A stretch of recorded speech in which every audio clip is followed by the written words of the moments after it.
So from here, correct. So module 22.2, discount rate. Discount rate in a private firm valuation. So when you are valuing a private firm, you need to have the discount rate. So how will you calculate that discount rate? So first of all, that discount rate will be less than the public limited company, or it will be more than the public limited company. What do you think? Discount rate for the Private company. okay, will be less than. No, it will be more than the public limited company. Okay. Why? Reason being, see, where do you think the risk is more In of private. investing in private? Reason being, there may not be much transparency, and the risk is higher because you cannot quickly sell it off. Now today I can buy Reliance's shares and tomorrow also I can sell it off, but I cannot buy some private company's shares and then sell it off tomorrow. So it has liquidity problem. Okay, smaller company it is comparatively, so liquidity problem will be there, transparency problem will be there. Now there will be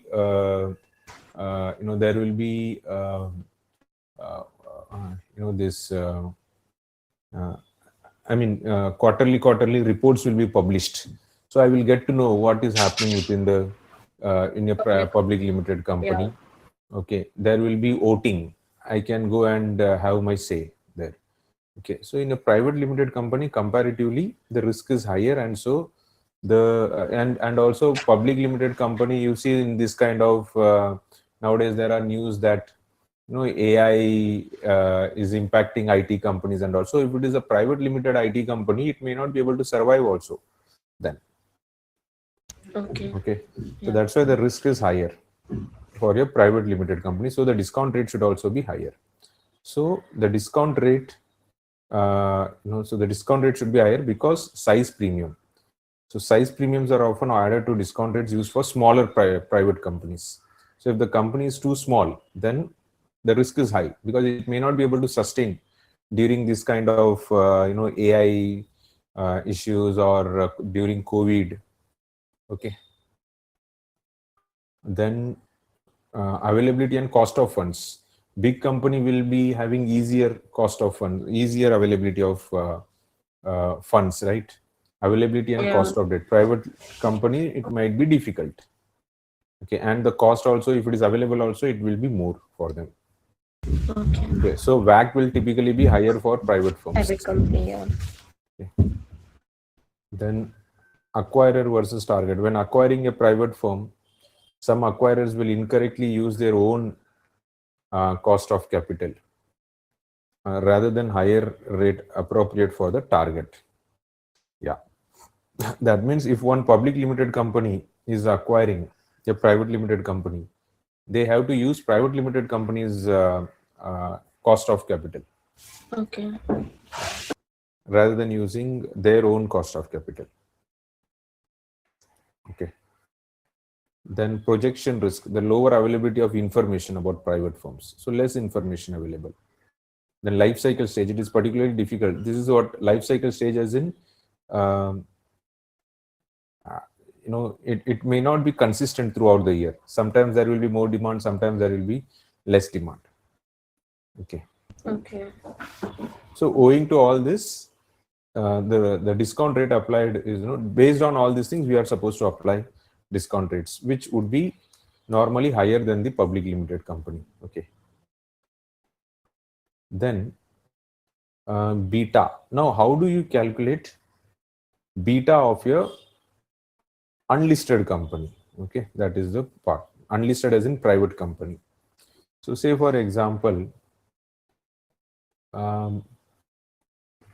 let's say now, have you heard about this? Let's say Unacademy. Unacademy wants to find out its beta. Unacademy is beta. Okay. So how will they find out Unacademy is beta now? So it is not a listed company, Unacademy, at the moment. So what will they do? They will look for their competitor who is listed. So say for example, their competitor would be Byju's. Even Byju's is not listed, right? Okay. Okay, so they may look for this PW is PW. listed. PW is listed. So they will take PW. PW is beta. So say for example, so PW's beta is, assume it is 1.2. Okay. Now if it is 1.2, I have taken that beta. Okay. So simultaneously here I am writing the notation. So beta of the public company. Now I will discount it, because why I will discount? Because I have to remove all debt from PW, because that is their debt, correct? Rest of the business is all same only, but their debt is different, and I am unacademy, my debt is different. So because their debt is different, I have to remove their debt. So how will I remove? 1 plus debt to equity ratio. Okay, that weight into 1 minus tax. I should write here 1 plus debt to equity into 1 minus tax.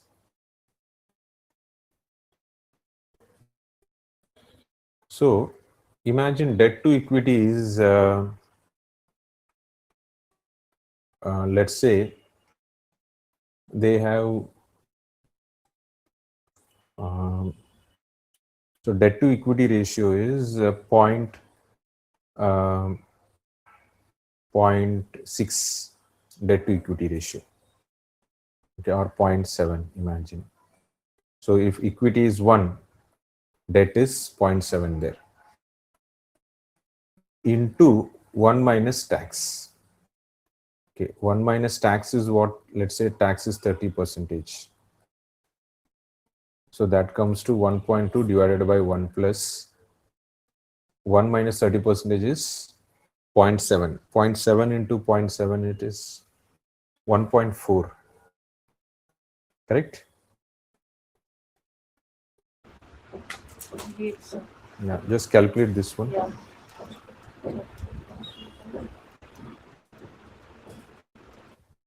1.4, 0.49. 0.49. So without the debt, I have discounted debt here. Okay, this is tax adjusted debt. Why am I doing into 1 minus tax? 1 minus tax, because tax adjusted debt. Okay. Okay.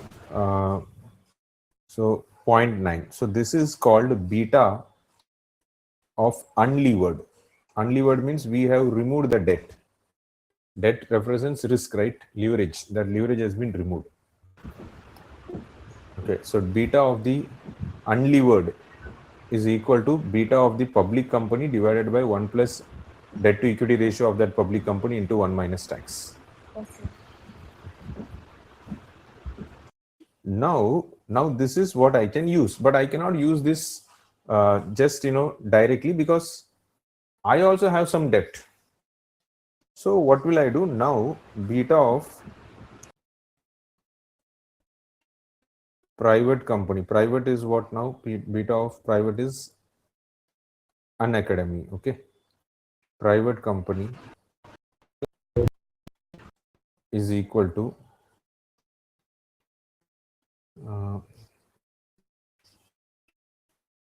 so I'll take this one 0.49. That means beta of unlevered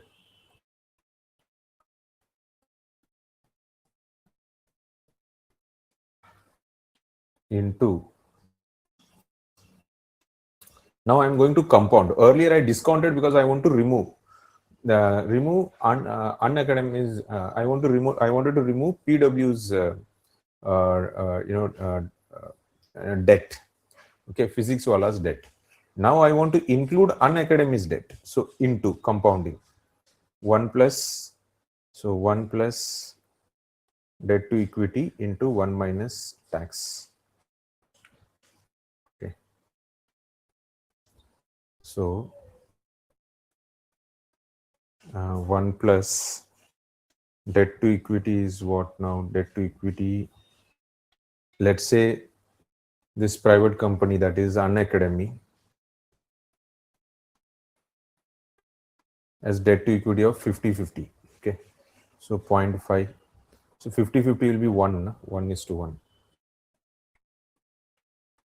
So 1 into 1 minus 30%. So just calculate this one. 0.49 into 1 plus, this is 0.7.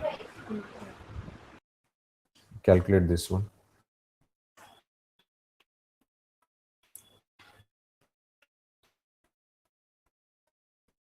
Uh, 0.833.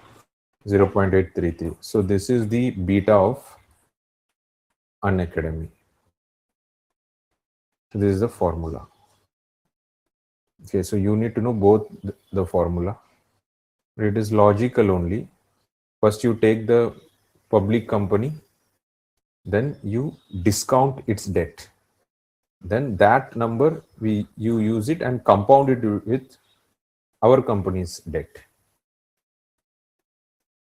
to equity ratio. So can you explain the second? Yeah. Okay. Let's see, I'll do it again. See another sum. Let's say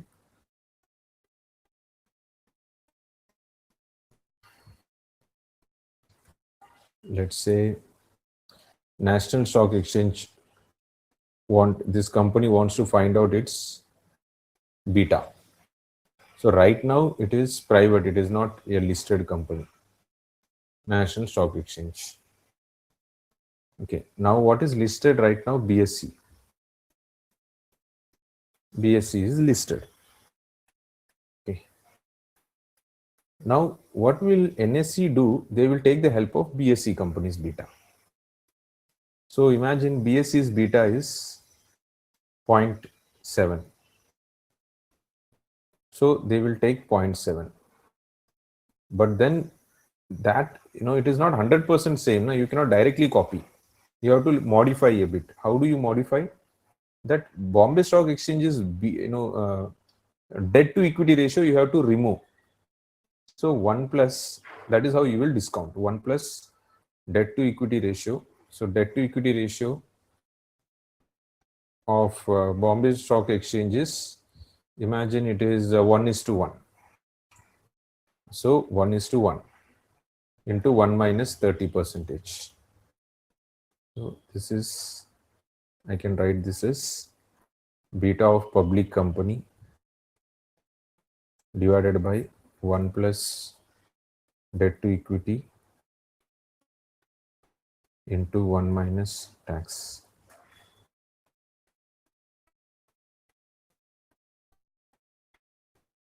Okay, this is beta of unlevered.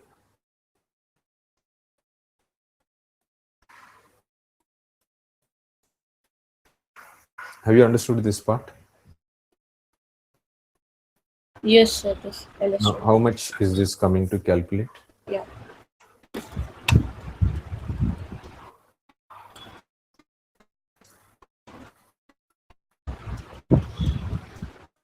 0.411. Okay. Now this is the unlevered beta. Now I will take this one and I want to find out beta of NSE company, okay, which is private. So I'll write NSE or beta of private company. Okay.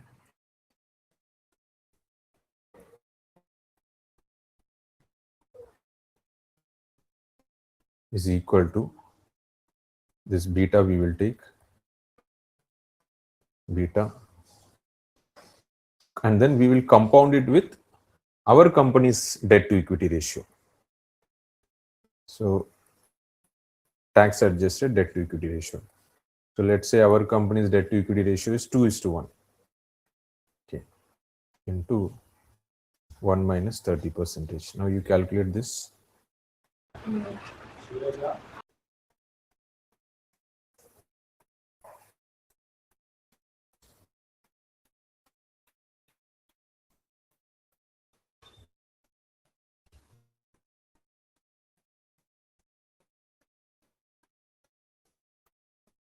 0.986.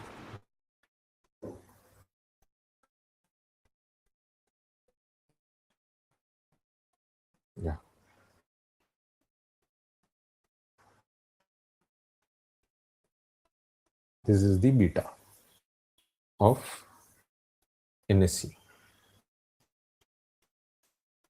So its formula will be beta unlevered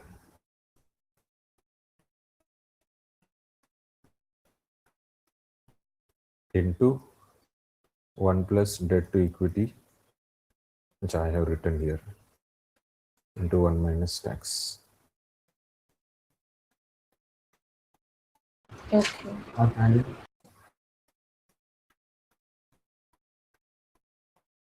Understood, sir. Yeah. So this is this. Okay. Then next is expanded CAPM and build-up method. Okay. Now expanded CAPM version includes additional premium for size and firm specific. Sir, just a second. I want to ask the debt to equity ratio for NSC is 1:1. Hmm? Huh? The debt to equity ratio for NSC Is 1:1. Yeah, correct. In this and case. 2:1 is debt to equity ratio of BSC. Yes. Okay. No. 1 second. 1 second. This is BSC, which is listed company. Yeah. So 1:1 is of BSC. Okay. Okay. This is BSC company. Okay. Okay. So here you can think this is beta of unlevered. Okay. BSC. Okay. And then from BSC, we are calculating now this is beta of NSC. Okay.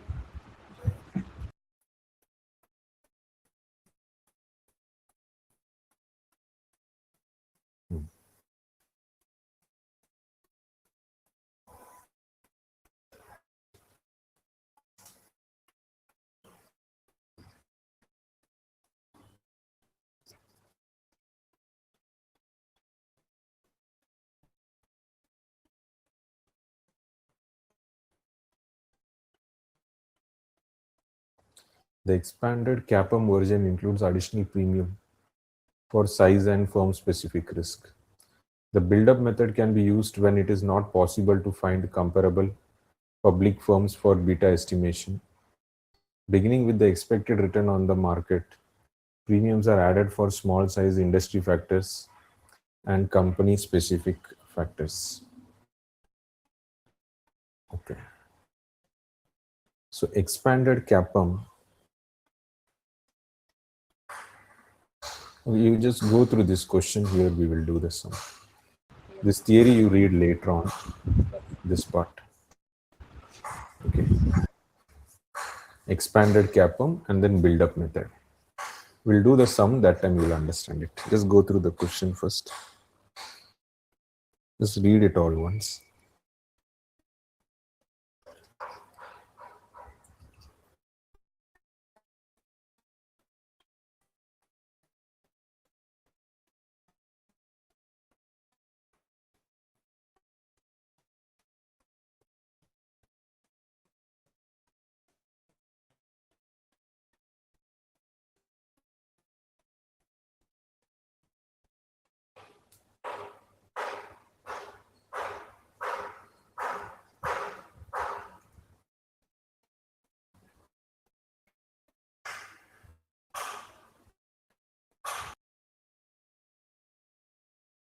If you finish reading, you just let me know.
Done, sir.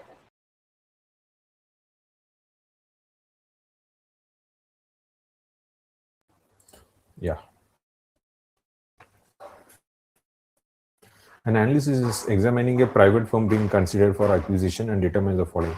The capital structure is non-optimal because the owner avoids using debt.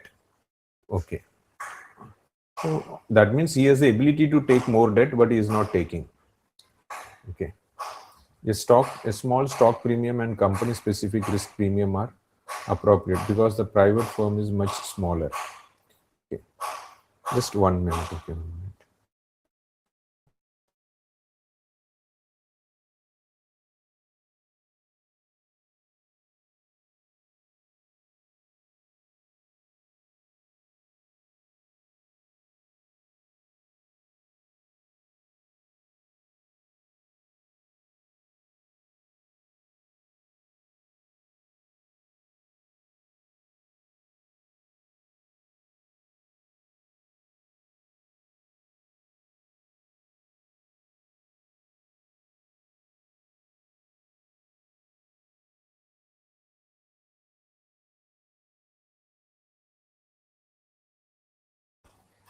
Hello. Yes, sir. Hello. Yes, sir. Yeah. A small stock premium and company specific. So here, see, first line here, the current capital structure is non-optimal Yeah. because the owner avoids using debt. That means he has the ability to take debt, but he is not taking debt. Okay. Okay. Then a small stock premium and company specific risk premium are appropriate because the private firm is much smaller and much less diversified than the public firm that beta is estimated from. Okay, a small stock premium and company specific risk premium are appropriate because the private firm is much smaller and much less diversified than the public firm that beta is estimated from. An industry risk premium is needed to account for the additional risk in this industry compared to the broad market. Okay. And risk-free rate, equity risk premium, beta, small stock premium, company-specific risk premium, industry risk premium, pre-tax cost of debt to total cap for public firms in industry, optimal debt to total capital, then current debt to total capital, and then tax rate. Now the question is calculate the required return on equity using the CAPM, the expanded CAPM, and the build-up method. Calculate the required return on equity. Calculate the required return on equity. Uh,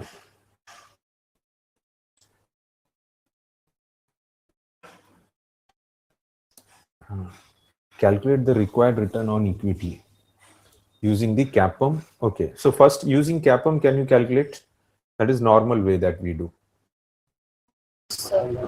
Risk-free rate is here 3.6. Just try.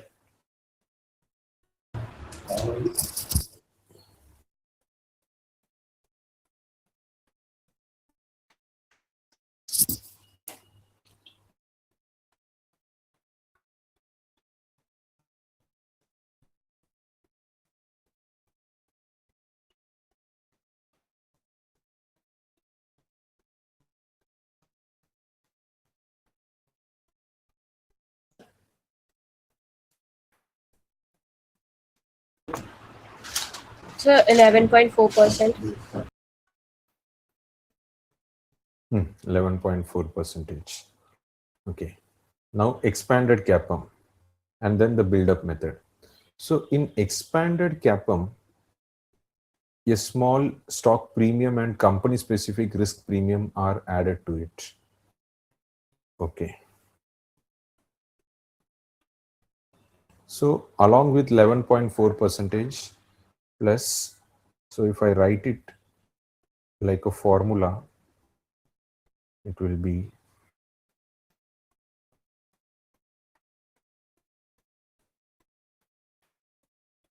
this is expanded CAPM.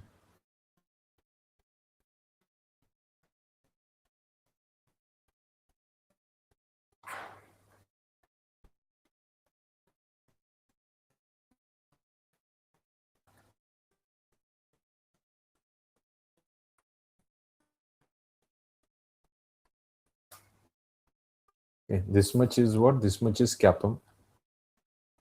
Expanded CAPM is plus 11.4 percentage, which is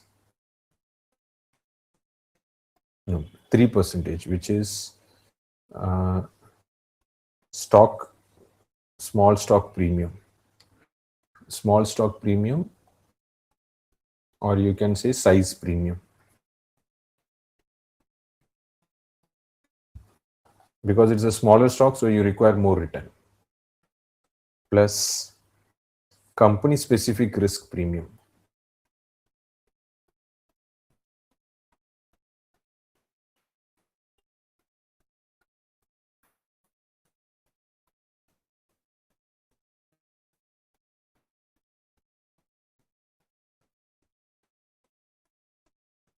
Company specific risk premium.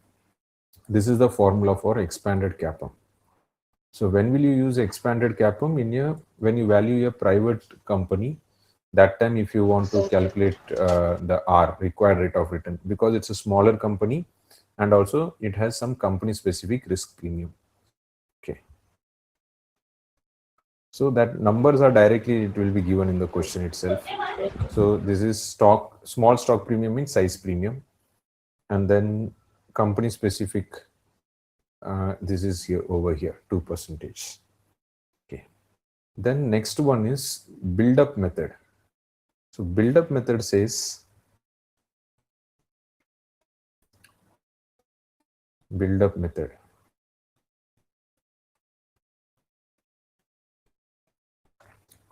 Build up method is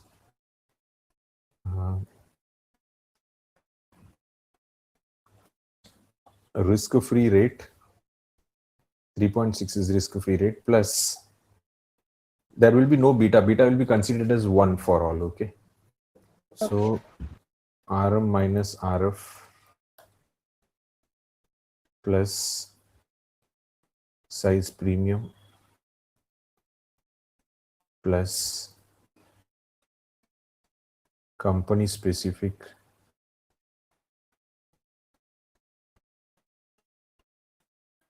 risk premium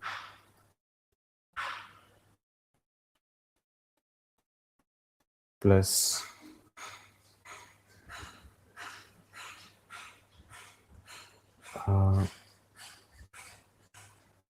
industry risk premium. Using the build-up method, beta is omitted, but an industry risk premium is added. Okay. So industry risk premium.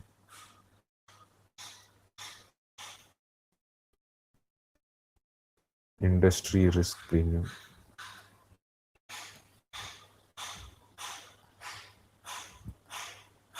Industry risk premium. Okay. So risk-free is what? 3.6 percentage. Then this is 6 percentage, I think. Equity risk premium. This is equity risk premium. Equity risk premium 6 percentage.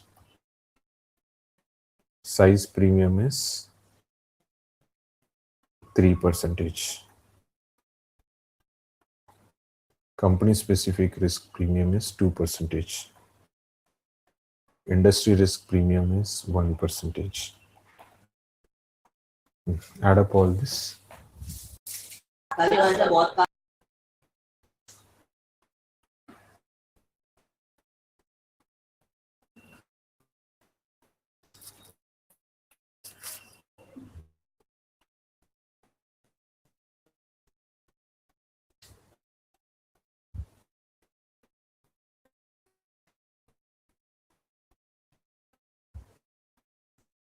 $15.6.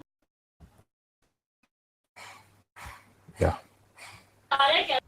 Okay. But I would like to check this in curriculum, because I remember in another subject it has been mentioned differently. Okay. So let me just check once now itself in curriculum to avoid confusions. Wait.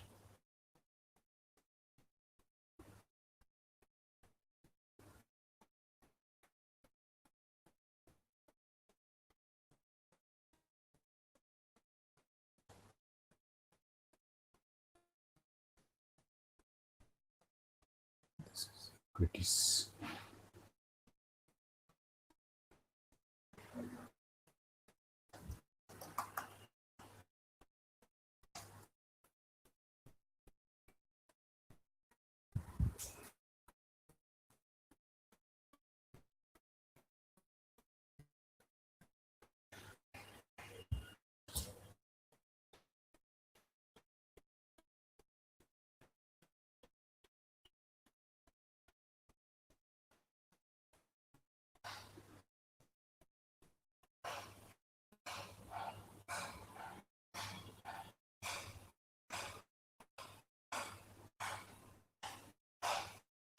So build-up method is risk-free.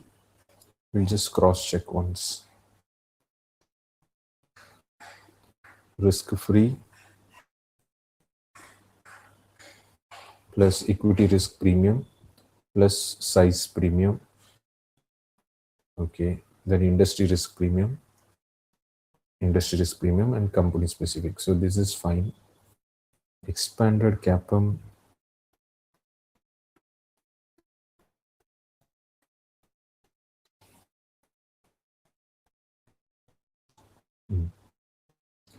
Expanded CAPM is also fine only. Risk-free plus beta only for the first one, equity risk premium. So for remaining, there is no beta. Okay.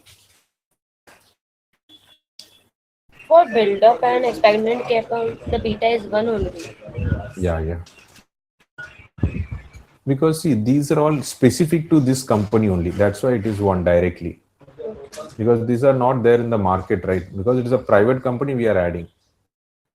This this RM we are taking from the market. So we are checking how much it is, beta is telling you what is the sensitivity. Here, small stock premium, we are not taking it from the market. It is this company specific only. So it has to be 1 only. You understood the logic, the Yes, reason? sir. Okay, so this is fine only because in another subject, I think corporate issuer also, I don't remember the subject's name, but somewhere there, I think there is some discrepancy.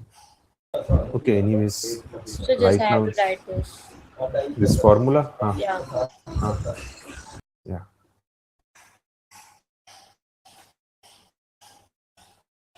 Once done, you let me know. Yeah.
Done, sir.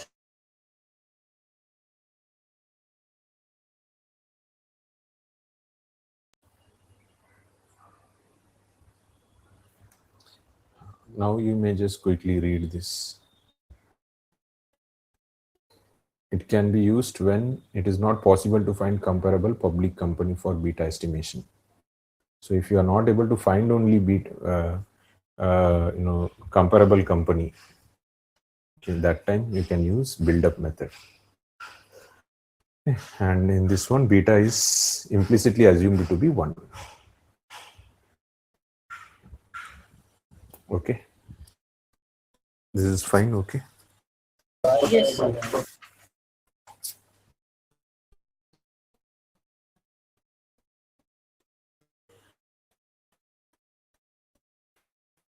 Then next is calculate the WACC using the current capital structure and the optimal capital structure, assuming cost of equity 16%. Current capital structure. You know how to find out WACC now? You have Yes, sir. CAPM, so that means R, you know. Weight of equity. So current and optimal. So you take current first. So current debt to capital is 3%. So what about equity then? Current is 3 Current debt to total capital is 3%. to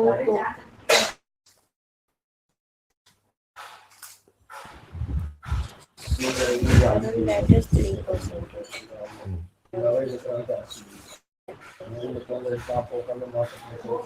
Current debt to total capital is 3%. Yeah. So Okay, okay. How can we find equity? Like it's see, 97%. yes, 97% is equity. So weight of equity is 97%, and you calculate.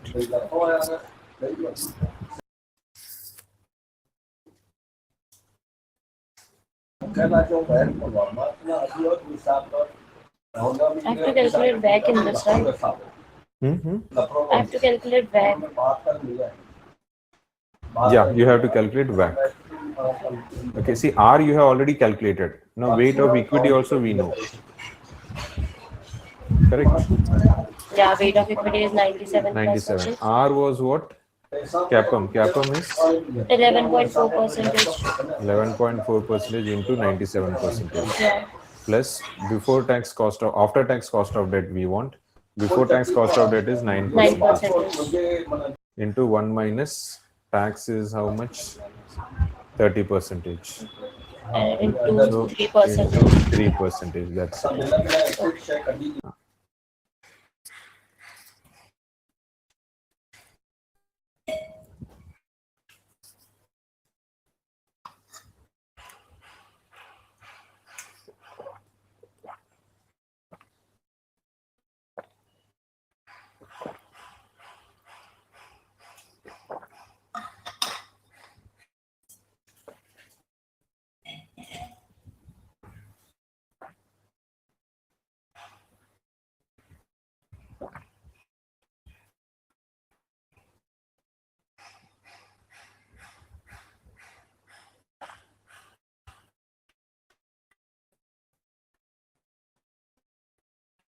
So is it 11.24%?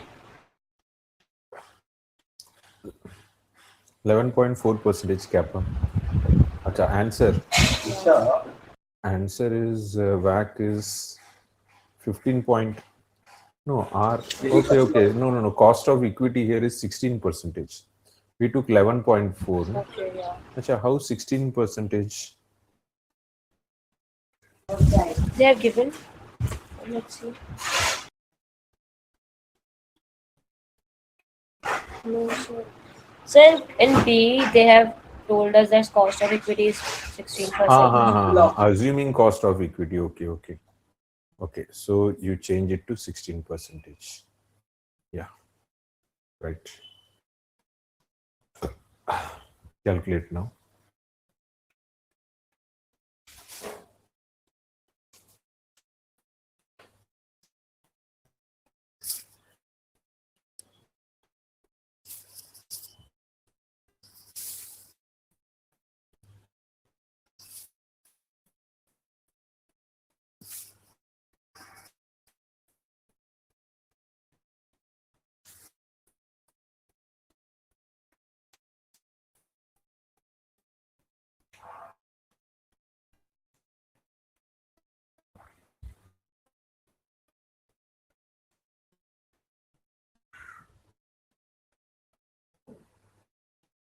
Yes, I got 15.7%.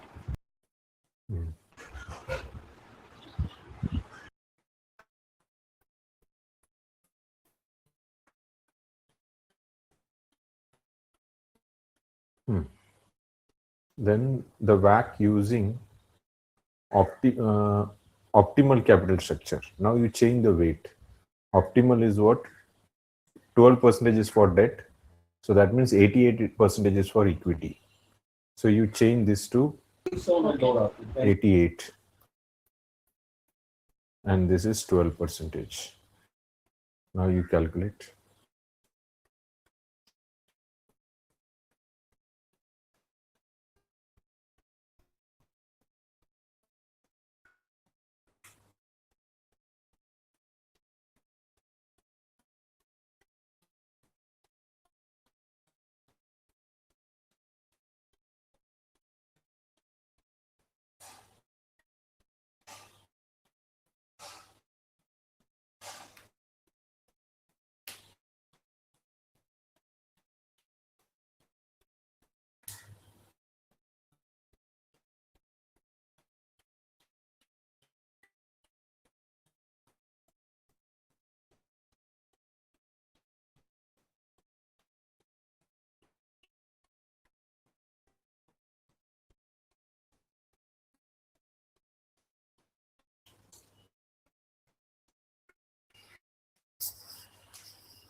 So is it 14.83%?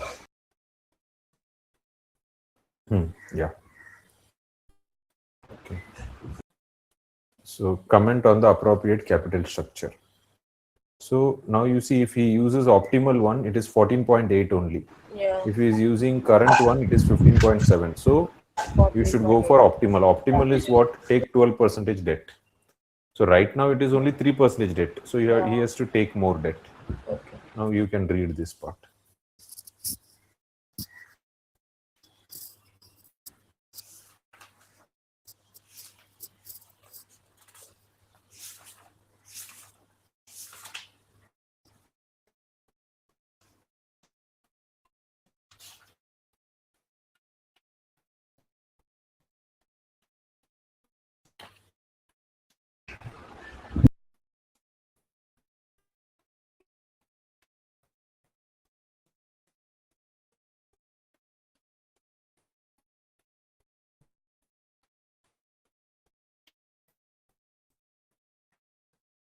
Once done reading, you let me know.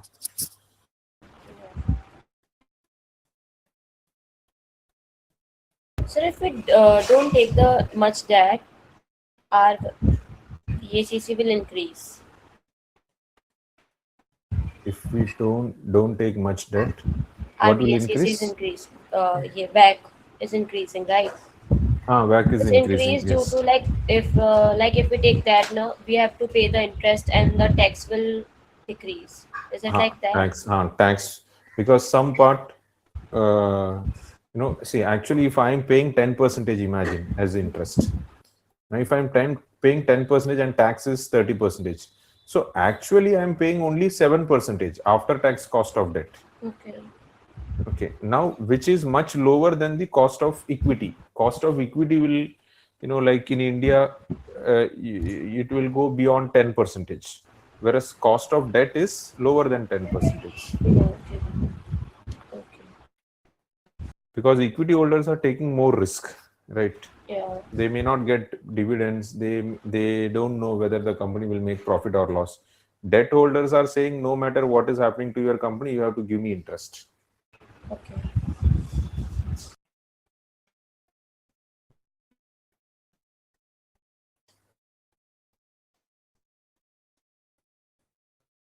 Done, sir. Strategic and non-strategic buyers. Okay, strategic and non-strategic buyer. Okay. An analyst is valuing a firm with two different potential buyer. Buyer A is a firm in the same industry as a target firm, which expects to reduce cost at the target firm by eliminating redundancy. Buyer B is a firm in an unrelated industry. You understood the difference? So buyer A wants to buy this target company because it will help in his company. Okay. Buyer B is unrelated only to the industry. He just wants to buy, maybe to diversify it. Okay. So now, who do you think will be ready to pay more for the target company? Buyer A or buyer B? Buyer A. Yeah. Why so? Because it reduced the cost. Yeah. Okay. So he will be ready to pay more for the company, target company. Okay. Yeah. Buyer B will be ready to pay only less. If it is getting at the cheaper rate, he will buy, otherwise not. Yeah. Okay, now you see, calculate the normalized EBITDA for each buyer given the following information. Reported EBITDA 4.8 million, current executive compensation, market-based executive compensation, current SG&A expenses, and then SG&A expenses after synergistic savings. So now the question is, calculate the normalized EBITDA for each buyer. Okay.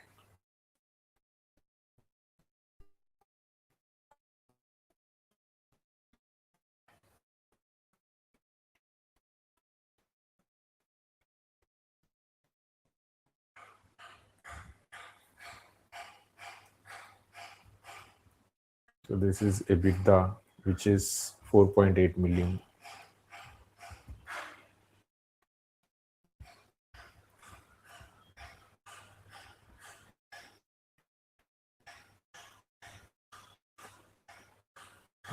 Current executive compensation is 900,000.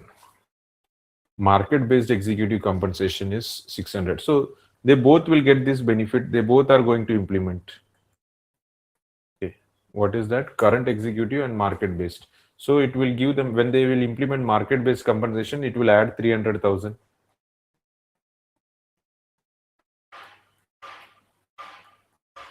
This is for A and this is for B. Buyer A and buyer B. Okay. Then current SGA expenses 8 million, and then here after synergistic. So he will save 400,000 here. But second person cannot save that. Okay. Because there is no synergy happening in the business for him. Okay. So what is the normalized EBITDA? So he will get this much, B will get this much. Calculate. Yeah.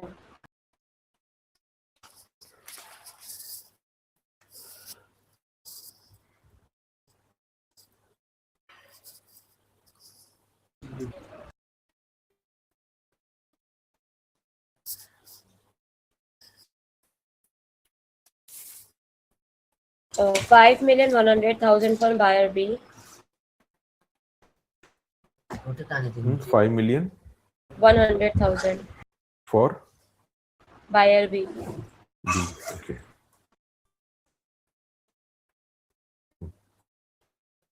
5,500,000.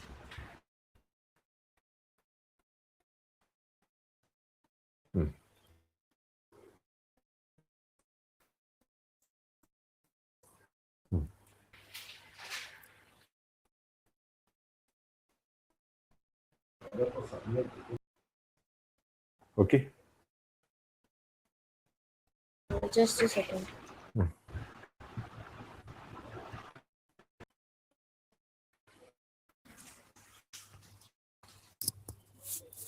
So I have to write there. So what is this 300? Okay. This is compensation. So when you give market-based compensation, you are saving 300. This is compensation, savings on compensation.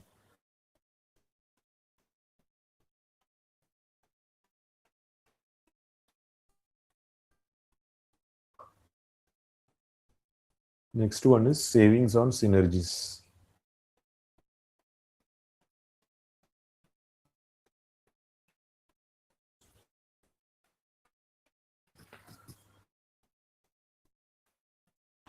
So amount you have divided between two, or what you have done? No, not divided. Which amount you are saying? Like This is EBITDA. like compensation in my book is given 900,000. Yeah, 900,000. And 600, no? So 900 current executive compensation, market-based compensation 600. So you will save 300,000. Okay, understood. Because you are a strategic buyer, so you will be it strategic or non-strategic. In this case, this is applicable for both. Both will save 300,000. Okay.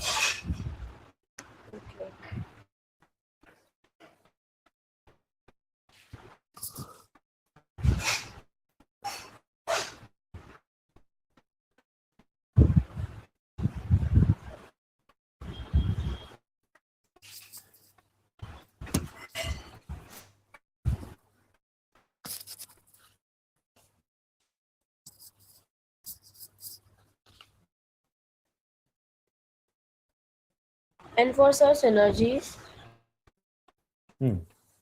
Both the sides 300,000 saved. But for synergies, the yeah. second company will not be able to save because there is no synergy, right?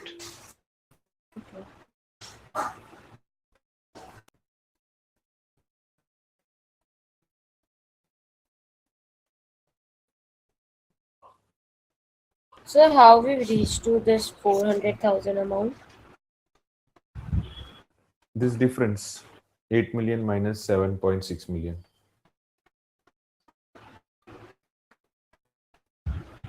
Okay.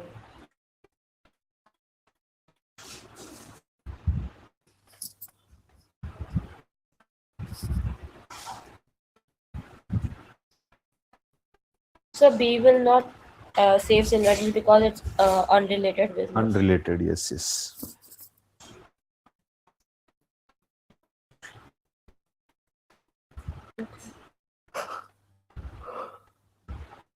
Okay, so then. And this 500,000 is the amount they are ready to pay. Is it like that? The amount we got? This is the normalized EBITDA now. Because this much EBITDA, see, earlier this much EBITDA he got, 4.8. Now these are all the changes that will happen. Okay, And so this is normalized EBITDA. That means in future you can normally expect this EBITDA. Okay, understood.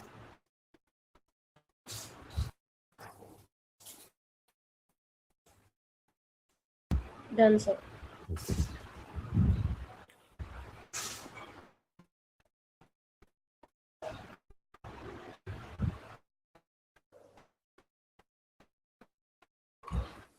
Discount for lack of control.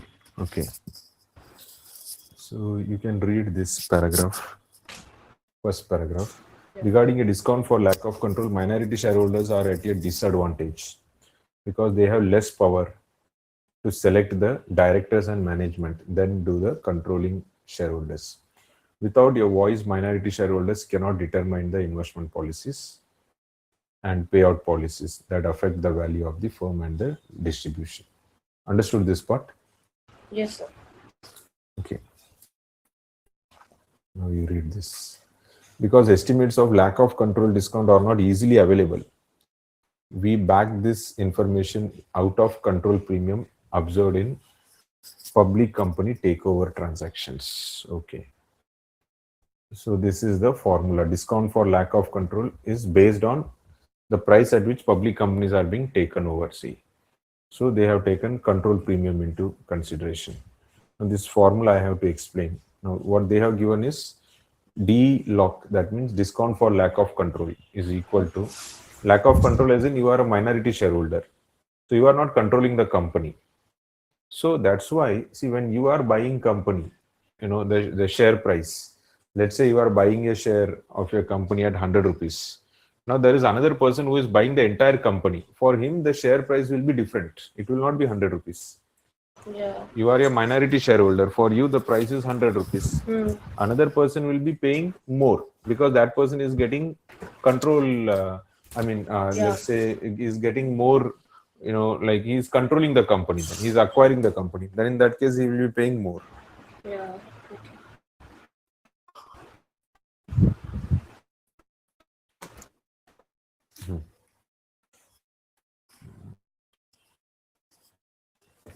So now how to understand this formula? See.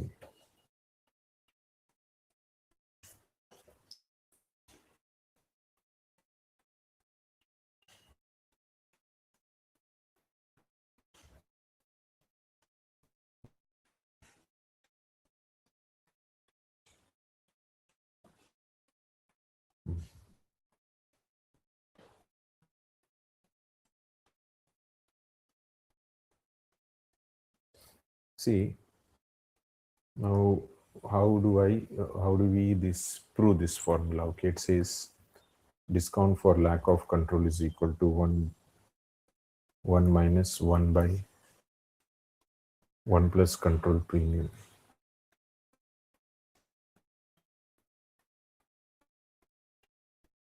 Okay.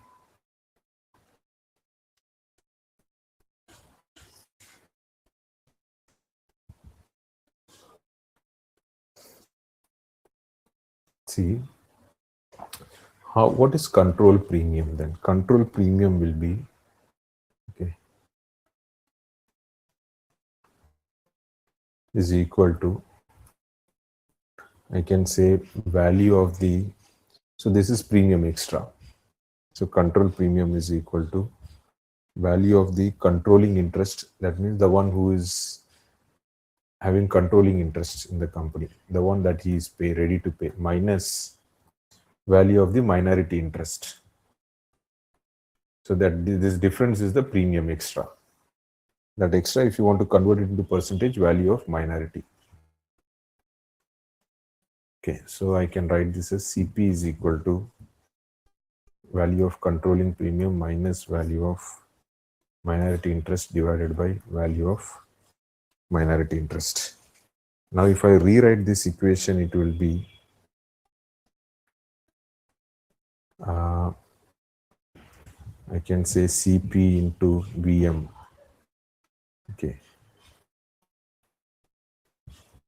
into VC minus VM.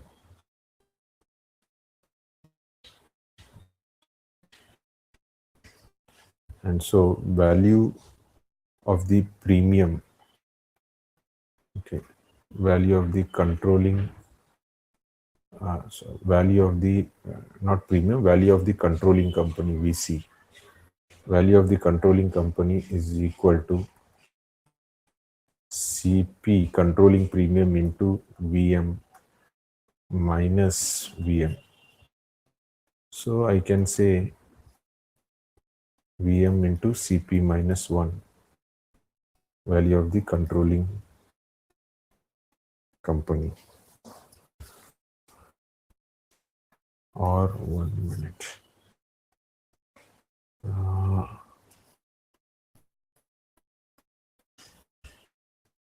Wait.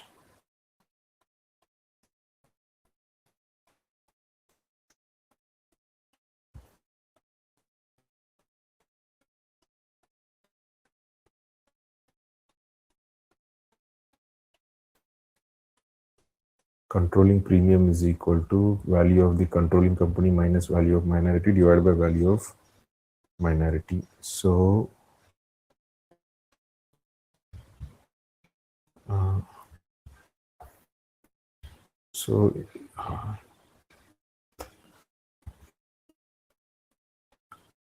CP controlling premium into VM is equal to value of the controlling company minus value of minority, and then value of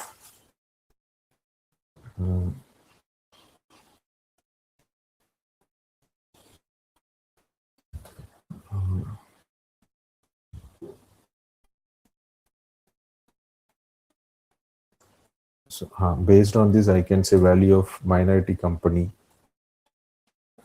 is equal to value of VC minus VM divided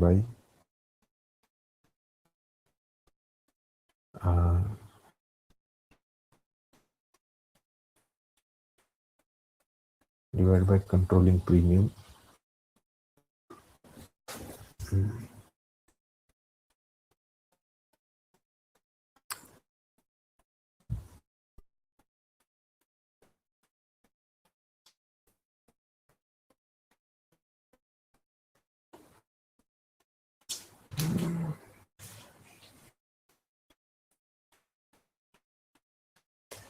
I'll write like this only. See, this step is okay. I have shifted this up. Yeah. Okay, now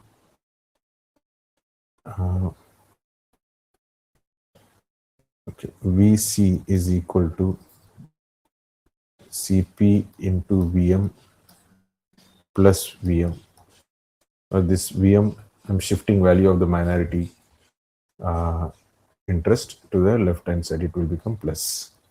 Now VM in CP plus 1.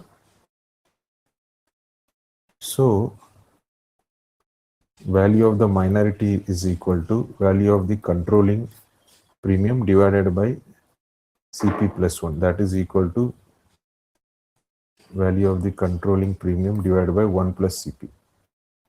Controlling premium. This formula is okay? Yes, sir. Okay. Now this is step 1, you think. Step 1. Value of the minority shareholder is equal to value of the controlling premium. You can directly even come to this step and understand. Value of the, can you understand the intuition? See, controlling, and then you discount it with the controlling premium. Okay. You will get value of minority. Okay, understood. Okay. So what does this mean? That means minority shareholders value will be less than the controlling premium. Okay. Because when you discount, it will be lower, right? And so, and by lower by how much? Lower by this much, 1 by 1 plus CP. 1 by 1 plus controlling premium. Is it okay? Yes, sir. So now, okay. So now see, I'll write this step again. VM is equal to PC into 1 by 1 plus CP, controlling premium. So now I can say VM divided by VC is equal to 1 by 1 plus CP. So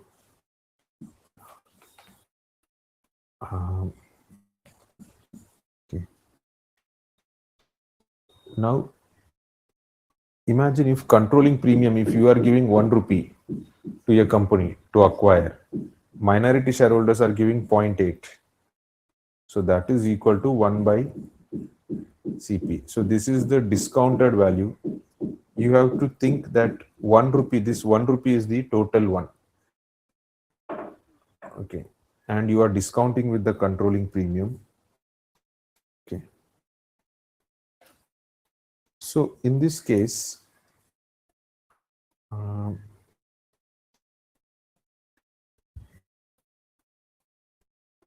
see,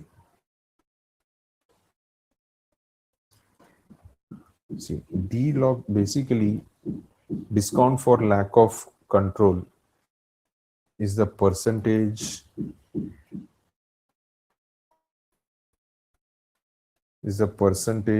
reduction from your controlling value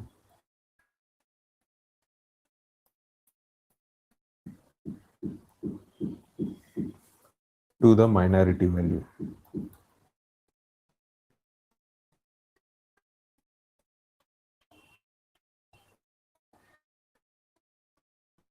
Okay.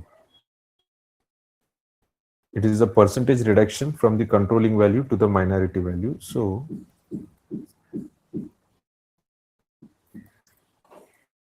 it is the proportion of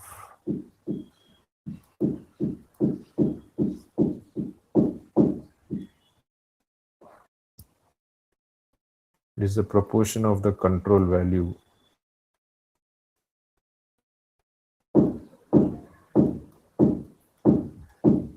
that is lost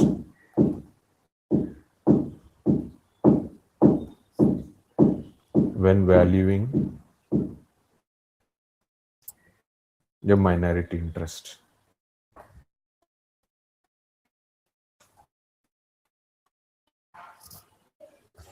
Okay. So that means when I say this is 0.8, first of all, this part, see, as I said, this part is the discounting factor. So discounting factor, so in this case, it will become 0.8. See, discounting for lack of control. will be 1 minus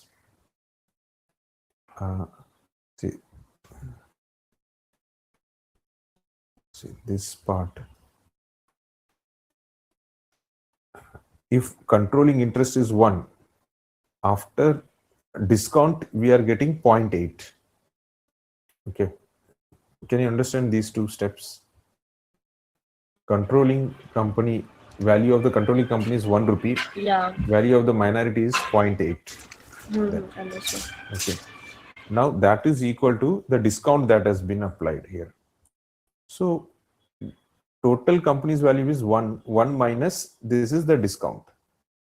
So VM, actually you don't require this much explanation, but I'm just explaining so that in case if you want to know like in depth how it is coming up on. Okay, yeah, so I'm just applying this one. That means 1 minus 0.8, because what is this? This is 0.8 only, no? This part. Yeah. So I can say this is 0.2 is the discount. Okay. So discount for lack of control. This I didn't understood. Okay.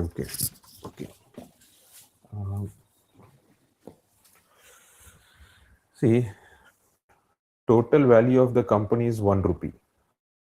Okay. And this is the value of the company. That means this is the value of the minority company. Okay. If it is 1 rupee. So value of the minority company is 0.8 rupees. Okay. So 0.8, how did I get here? And I have just taken this as the example. If controlling company's value is 1, okay, and minority company's value has to be less than 1. Yeah. So example 0.8. Okay. So that 0.8, see, how did I get this step? See here. Yeah, this I understood.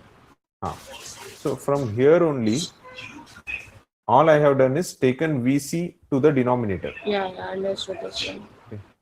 So when I took it to the denominator, I will get VM by VC is equal to 1 by 1 plus CP.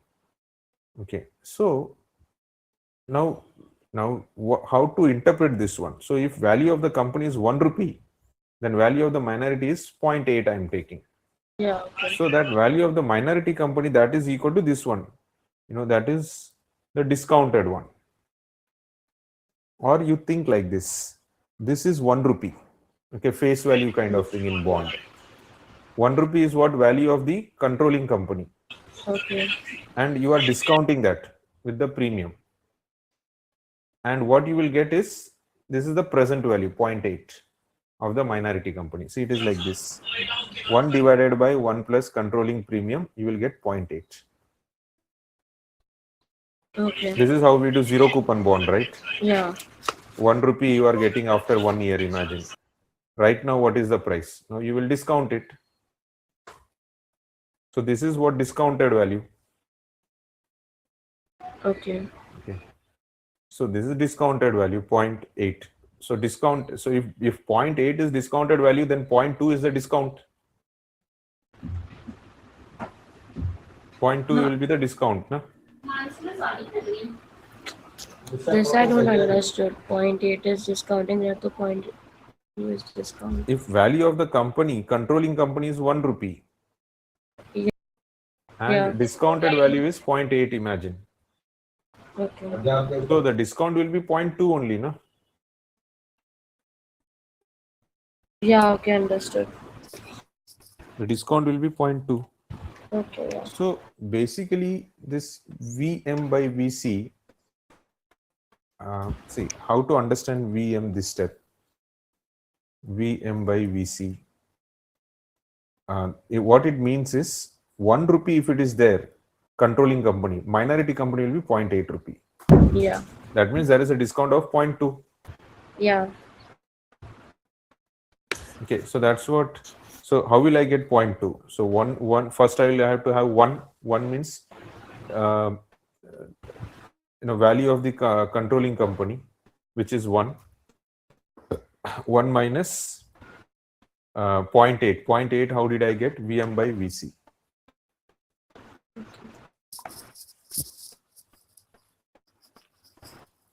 Yes, I understood. Okay. I mean, it is, I think it probably I'm just complicating more than required. Um, okay. If So like you, minority company is getting 0.2 discount because they are not getting the yeah, control. yeah.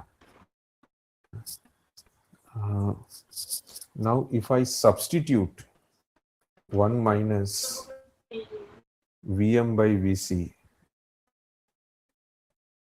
uh,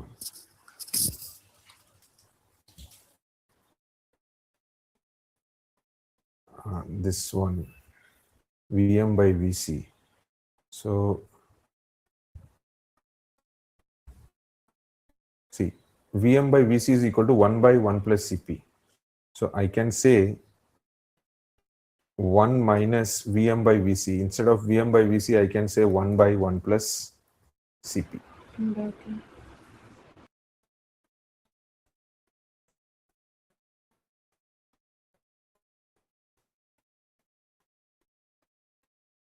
Okay. Or let me try to explain this in a simpler way if all these are like too much for you. See,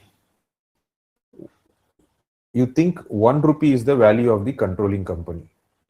Okay. And what is this 1 by 1 plus Cp? 1 by 1 plus Cp um, uh, should be the discounting factor. See, for example, zero coupon bond, 1 rupee here. Now, what is the value over here? So, what will you do? 1 plus some Discounted, discounting. yeah. Let's say the discounting is, say, for example, 2%. Okay. So, you will discount it. Yeah. Okay. And then 0.98. 0.98. Okay. So, let's take 10% discount. Okay. Okay. Now, how much are you getting?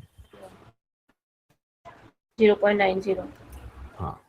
So, 0.90. Let's take 20%. 20% discount. 0.83. So 0.83 or 10% is also fine only.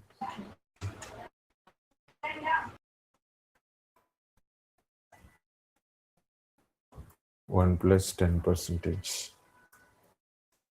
Okay. So 0.90. So 1 by 1 plus 10% is giving you 0.90. So this is the present value and this is the okay.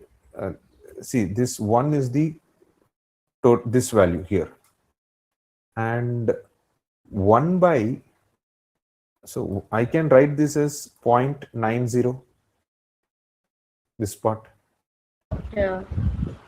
because controlling premium is, you think 10% is the premium Okay. control. They are ready to pay more because they are getting control 10%. Yeah. So now that means discount is what? Discount is 10%, Yeah. 0.10, that is equal to 10%. Yeah.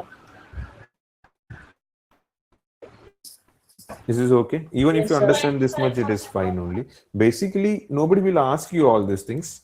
It's just that, if you want some background idea, like, how to understand this or what to remember from this, you can think all these things. Okay. Okay. This is okay now. You Yeah. can Okay. think probably from this zero coupon bond point of view. Yeah. Okay. It's almost over only here. Wait. So here they have mentioned control premium is 25%. All this will be directly given. If it is 25%, D-lock is equal to. So here it is showing 10% then. Okay.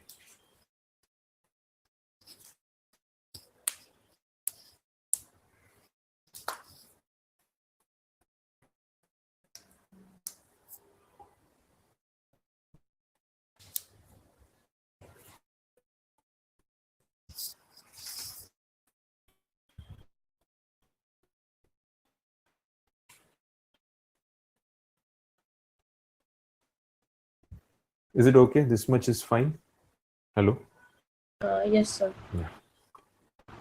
Then discount for lack of marketability. So that discount was discount for lack of control, as you are a minority shareholder. Now discount for lack of marketability. That means you are not able to sell it very quickly because these are all private companies, right? Yeah. Okay. So further discount. Okay, when you are valuing the company share. Okay. So this you may read quickly, this paragraph. Okay. Or how do you estimate discount? I think you can read later on also. It is easy only. How do you Okay, estimate sir. estimate uh, discount for lack of marketability? There are three ways. One is in the first method, the price of the restricted shares is compared to the price of the publicly traded shares. Okay, price of the restricted shares is compared to the price of the publicly traded shares. SEC Rule 144, for example, may restrict the sale of shares acquired in a firm before its IPO. So before its IPO, you are not supposed to sell. Okay.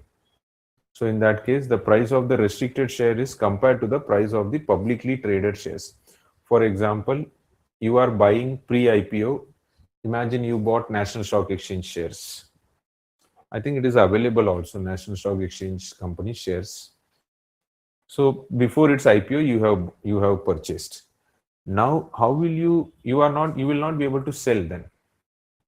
So the price of the restricted share is compared to the price of the publicly traded one. So publicly traded one is, imagine, 100 rupees, which is what? Which is BSE, which is publicly traded. Now NSE, what you will do is, NSE shares which you cannot sell. Hmm. What is the price of this NSE? Then you will compare it with BSE only. Yeah. Okay.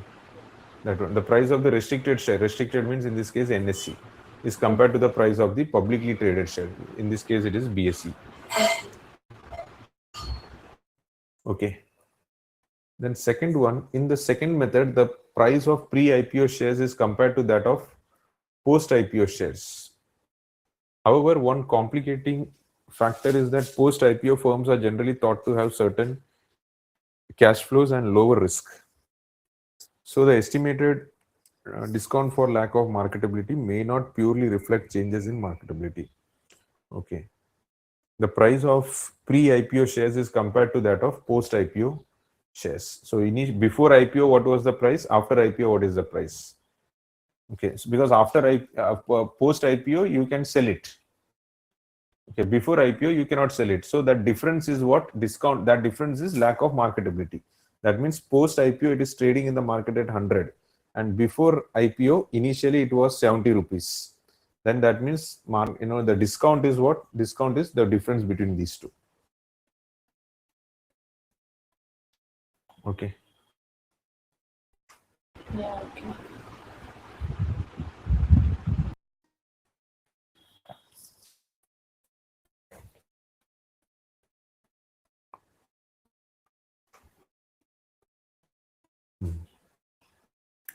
Third one, which is more important one, here the discount for lack of marketability is compared with, there is one question also in the website, at the money put option. It is compared with at the money put option. So at the money put option means what? Now what is put option? Put option is giving you the right to sell.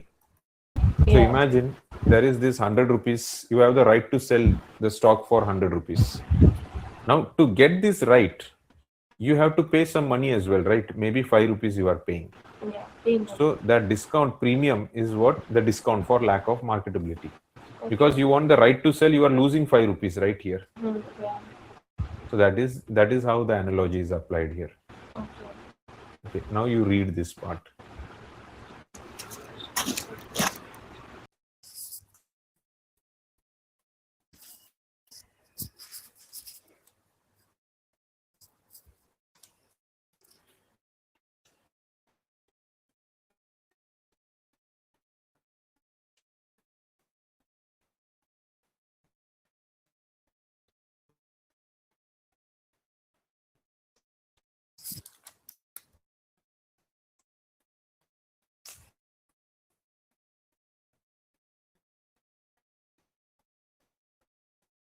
Done, sir. And drawback was also mentioned. Yeah. Drawback of this approach is that your put option indicates a certain selling price, not actual liquidity. That means for sure you are going to sell actually here. That is the drawback. It is actually right to sell. It is not liquidity. Yeah.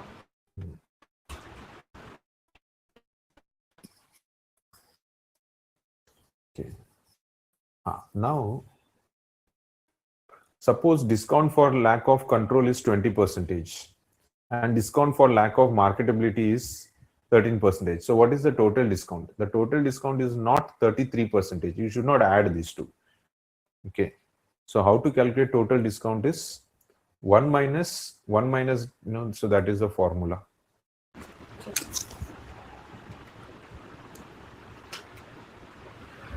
1 minus discount for lack of control, 1 minus discount for lack of marketability.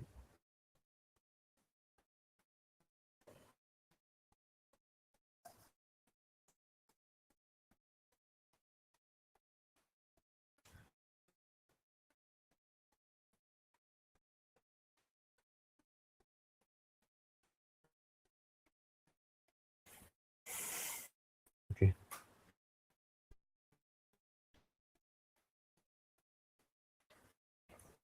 So this is 1 minus 20% discount taken as an example. Then marketability is 13%. So total is how much? 30.4. It is not 33%. So these discounts are multiplicative. This is sequential, and so it is multiplicative.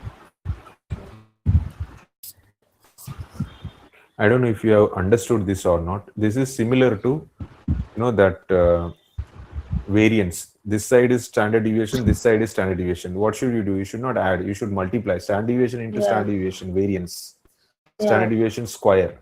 Okay, this is sequential. That means one is impacting another one.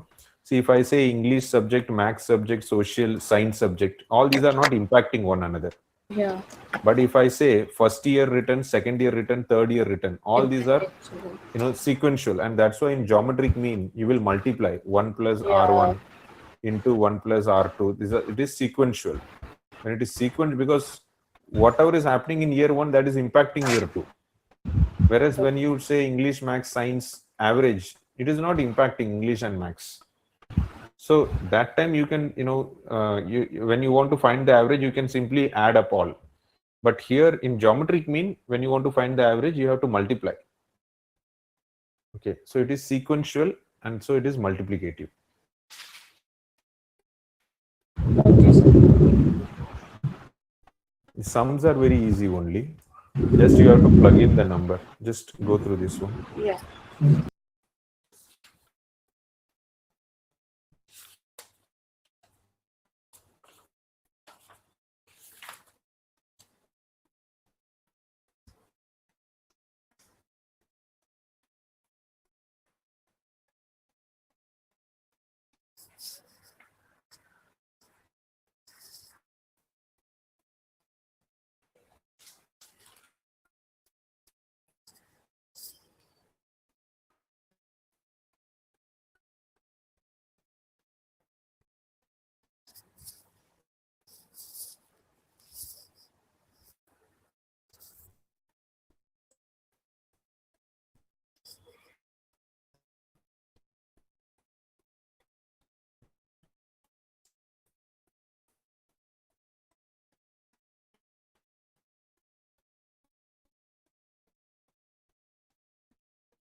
Right, sir.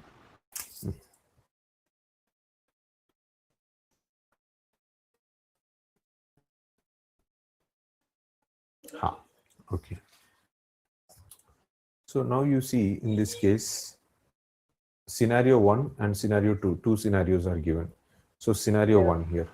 So scenario 1, discount for CEO is likely to sell the firm soon. In this case, the valuation discount will be small because he is able to sell. So discount for lack of marketability is 5% only. Discount for lack of control will not be applied under the assumption that all selling holders will receive the same price. Okay, so there is everybody, minority shareholder, majority shareholder, all are receiving the same price. So there is no discount for lack of control. Okay. So see, you have to think, given these figures, calculate the value of the minority shareholder. You have to think like a minority shareholder in this case. Okay. So as a minority shareholder, you will not get discount for lack of control because even the majority shareholder, minority shareholder, for all the share price is coming to the same one in this case. Okay. So now the value of the equity is 10 million. So only marketability discount 5% you have to apply. 5%, right? Yeah, 5%. Holds 15. First you have to take 15% of this value, 10 million, and then you have to apply 5%. So 15% comes to this much, and there 5% you have to reduce. Yeah, coming to this. Now the second one,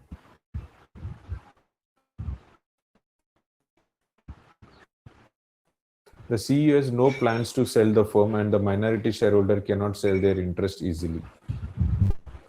A discount for lack of marketability of 20% will be applied. A discount for lack of control will be estimated by using reported earnings instead of normalized earnings to provide an estimated firm equity value of 9 million. Okay. Discount for lack of control will be estimated by using reported earnings instead of normalized earnings to provide an equity estimated firm equity value of 9 million. The 9 million value assumes that certain firms' inefficiency cannot be corrected without a sale of the firm. Will be estimated by using reported earnings instead of normalized earnings to provide an estimated equity value. So discount for lack of control will be estimated, and so they have applied, and it is reduced to 9 million then. Yeah, 9 million, and in that 9 million, 50% is ours, minority interest. That comes to this much. Okay, so already discount for lack of control is applied, so that's how it is coming to 9 million. So further no discount, and for marketability it is 20% marketability. So 20% of this number, check 20% of 1350,000.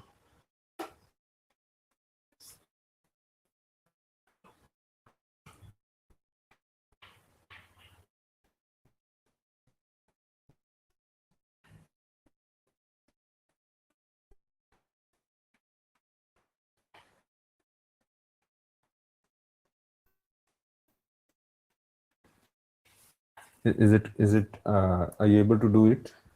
Yeah, I have done this, but why they have taken DLOC 0%? Yeah, that is because, see, discount for lack of control will be estimated by using reported earnings instead of normalized earnings to provide an estimated firm equity value of 9 million.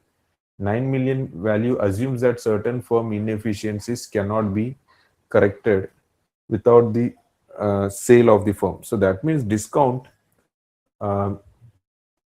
for lack of control will be estimated by using reported earnings.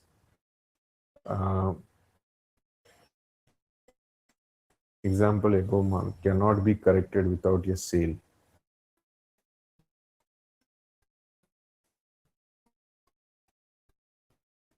Okay. The CEO has no plans to sell the firm and the minority shareholders cannot sell their interest easily. So discount for lack of marketability of 20% will be applied. The discount for lack of control will be estimated by using reported earnings instead of normalized earnings to provide an estimated firm value. So they have already applied discount for lack of control. See, initially firm value is 10 million. So after applying discount for lack of control only, it is coming to 9 million. Already it is included. So further, there is no further discount. here. There is no further discount.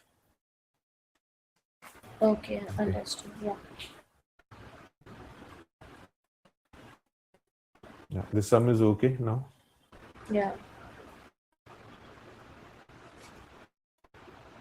See, here it says as reflected in the lower equity value. It is already reflecting. Yeah.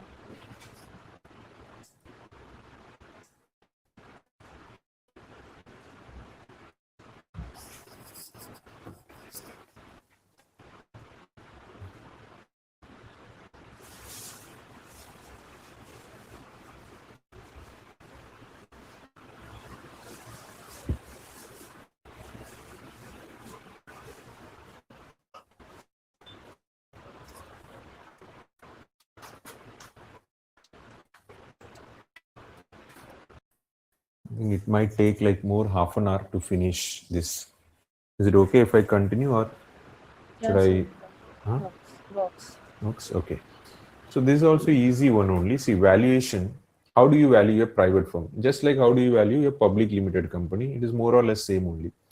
Income approach. When they say income approach, that is more or less equal to dividend discount. Yeah, see this one. Income approach refers to free cash flow to the firm, then residual income, and then capitalized cash flow. Capitalized cash flow means continuous, not continue, consistently when it is growing. Okay, so we do R minus G, right, in the denominator. That is called cap rate. R minus G is cap rate. Capitalized cash flow method. Free cash flow method, we are discounting, and then capitalized cash flow method means it is growing at a consistent rate, and the residual income. So all this what we have already done in equity, same thing only, income approaches. Yeah. Income market approach means that price earning comparison, price to sales, price to earning. Here just they are using different terms. Asset based approach is that net asset value. Okay, so it is all more or less same one only. Okay.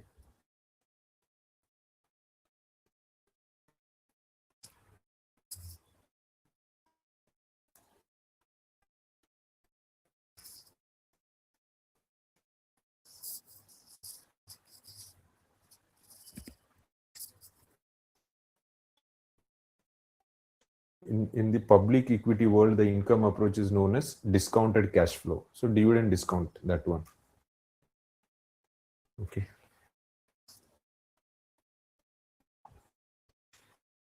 So tomorrow you are taking class, no?